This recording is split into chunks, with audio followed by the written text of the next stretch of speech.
주 예수님, 오 주 예수님, 오 주 예수님. 여호와의 자비로 우리가 진멸되지 아니하니 하나님의 자비는 무궁하다네. 이것이 아침마다 새로우니 주님의 신실은 크기도 하십니다. 아멘. 하나님은 신실하십니다. 우리가 여러분은 그분을 통하여 그분의 아들 우리 주 예수 그리스도의 교통 안으로 부름 받았습니다. 아멘. 오 주 예수님. 하나님의 백성의 두 가지 악과 오 자신의 경륜을 이루시는 하나님의 신실하심. 3주 5일 아침의 누림. 오 주 예레미야가 3장 22절 23절. 여호와의 자애로 우리가 진멸되지 아니하니 그분의 자비는 무궁하다네. 아멘. 이것들이 아침마다 새로우니 주님의 신실은 크기도 하십니다. 아멘. 고린도전서 1장 9절. 하나님은 신실하십니다. 여러분은 그분을 통하여 그분의 아들 우리 주 예수 그리스도의 교통 안으로 부름받았습니다. 비록 우리는 신실하지 않을지라도 하나님은 신실하십니다.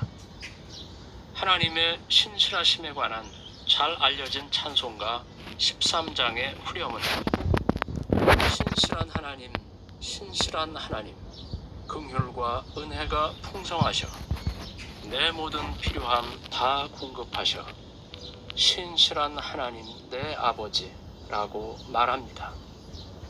우리는 하나님의 신실하심에 관해 성경이 말하는 것과 이 찬송이 말하는 것을 천연적인 방식으로 이해하든지 아니면 영적인 방식으로 이해할 것입니다. 우리가 천연적인 방식으로 하나님의 신실하심을 이해한다면 우리는 하나님께서 주로 물질을 공급하시거나 물질적인 복을 주시는 문제에서 신실하시다고 생각할지도 모릅니다.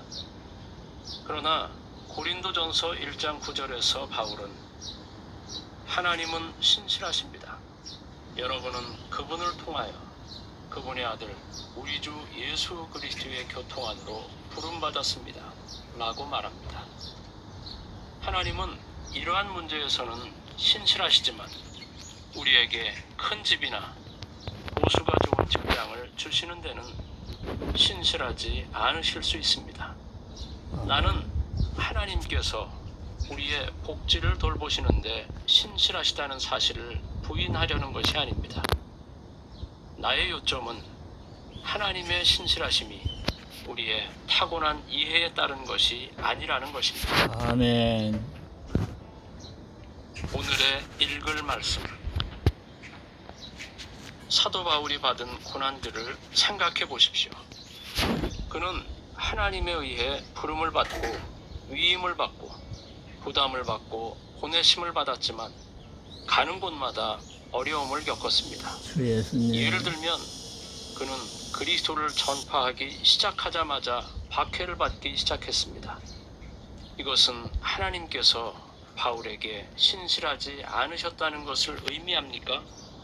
그렇지 않습니다. 이것은 하나님의 신실하심이 우리의 천연적인 이해에 따른 것이 아님을 의미합니다. 우리가 주 예수님을 믿었을 때 우리는 외적인 평안과 축복을 기대했을지 모르지만 반대로 우리는 많은 어려움을 겪고 우리의 안전이나 건강이나 소유를 잃어버렸을지도 모릅니다. 주 예수님. 어떤 그리스도인들은 이러한 일들을 경험할 때 하나님의 신실하심에 의문을 품고 왜 하나님께서 자기들에게 그러한 고난이 발생하지 않도록 막아주지 않으셨는지 질문할지도 모릅니다. 하나님께서 우리에게 어려움이 있도록 허락하실 때 우리를 우상들로부터 돌이키게 하시고 그분 자신께로 다시 이끄시는 그분의 목적에 있어서 신실하시다는 것을 우리는 깨달아야 합니다. 우리의 평안과 안전과 건강과 소유물이 우리에게 우상이 될 수 있지만 하나님은 우리가 생수의 원천이신 그분을 마실 수 있도록 그러한 것들을 빼앗아 가시는데 신실하십니다. 예를 들어 우리의 집이나 소유물이 우리에게 우상이 되는 경우 우리는 하나님이 아니라 그러한 것들을 마십니다. 하나님의 신실하심은 이 우상들을 처리하고 우리로 그분을 마시게 하는 문제입니다. 하나님은 우리를 그분의 경륜 안으로 이끄시는데 신실하시며 그분의 경륜은 우리가 그리스도를 마시고 그리스도를 먹고 그리스도를 누리고 그리스도를 흡수하고 그리스도를 동화시키는 것입니다. 이럴 때 하나님은 우리에게서 그분의 증가를 얻으셔서 그분의 경륜을 이루십니다. 생수의 원천이신 하나님을 마시는 대신 이스라엘은 그들의 우상들을 마셨습니다. 그러므로 하나님은 바빌론을 사용하셔서 이러한 우상들을 처리하셨고 예루살렘과 심지어 그들에게 우상이 된 성전을 파괴하셨습니다. 우리는 자신이 이스라엘보다 더 낫지 않다는 것을 보아야 합니다. 어떤 것도 우리에게 우상이 될 수 있지만 하나님은 그분의 경륜을 이루시는데 신실하십니다. 신실하신 하나님은 우리가 그분을 마시도록 우리의 우상들을 처리하십니다. 우리 모두는 생수의 원천이신 하나님을 마심으로 그리스도를 우리 안으로 받아들이고 그리스도를 동화시켜야 합니다. 이럴 때 하나님은 증가되시어 그분의 배필을 통해 그분의 표현을 얻고자 하는 그분의 경륜을 성취하실 것입니다. 하나님은 신실하시지만 반면에 우리는 신실하지도 순결하지도 않으며 주 예수님. 많은 다른 남편들에게로 갑니다. 오, 주 예수님. 하나님을 저버린 후 우리는 긍휼과 은혜를 받고서 회개하고 눈물을 흘립니다. 오, 주 우리가 예수님. 회개하고 눈물을 흘리는 동안 하나님은 기뻐하십니다. 아멘. 회개한 후 우리는 하나님을 찬양하고 모든 것에 대해 하나님께 감사하며 하나님을 누리면서 생수를 마시기 시작해야 합니다. 아멘. 이것이 하나님께서 원하시는 것입니다. 아멘. 하나님은 우리가 그리스도를 누리는 것 외에는 어떤 것에도 관심이 없으십니다. 아멘. 오, 주 예수님.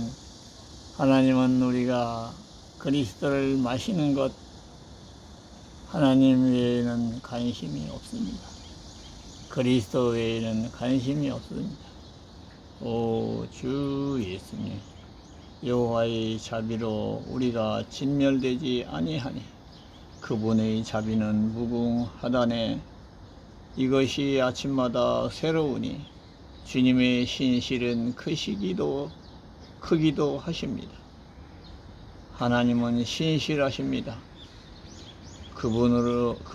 여러분은 그분을 통하여 그분의 아들 우리 주 예수 그리스도의 교통 안으로 부름을 받았습니다.